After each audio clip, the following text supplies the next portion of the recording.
வணக்கம் ஃப்ரெண்ட்ஸ். கஷாயம் அதாவது உக்காளி எப்படி செய்யலான்றதை பார்க்கலாம். ஸோ நான் வந்து மல்லி வந்து புதுசாக வாங்கிட்டு வந்தது ஒரு கைப்பிடி அளவுக்கு எடுத்து மிக்சியில் ஒன்றும் பாதியமாக நுணுக்கி எடுத்து வச்சுக்கிட்டேன்.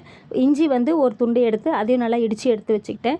மிளகு தேவையான அளவுக்கு கொஞ்சம் அரைச்சதை வந்து 1/4 ஸ்பூன் எடுத்து வச்சுக்கிட்டேன். இப்போ இது வந்து பார்த்திங்கன்னா பிளாக் டீ, க்ரீன் டீ அதெல்லாம் வந்து லெமன், புதினாலாம் தேவைப்படணும். அதெல்லாம் இதில் எதுவுமே தேவையில்லைங்க. இஞ்சி இல்லைன்னா நம்ம சுக்கு கூட நல்லா அரைச்சி போடலாங்க. ஸோ இது வந்து நான் ஒரு டம்ளர் தண்ணி எடுத்துக்கிட்டேன். அதில் வந்து தண்ணி கொதி வந்ததுக்கப்புறம் முதல்ல அது வந்து தனியாவை இடித்து வச்ச தனியாவை போட்டு கொதிக்க விட்டேன்.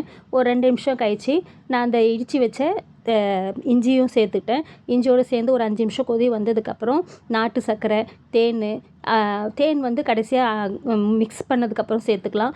இல்லை அவங்களுக்கு விருப்பத்துக்கு ஏற்ற மாதிரி சர்க்கரை கூட சேர்த்துக்கிறாங்க. ஸோ இதை வந்து வடிகட்டிட்டு இறக்கும்போது அந்த மிளகுத்தூளையும் போட்டு சேர்த்து நல்லா ஒரு 2 நிமிஷம் கொதி விட்டு இறக்கிடலாங்க.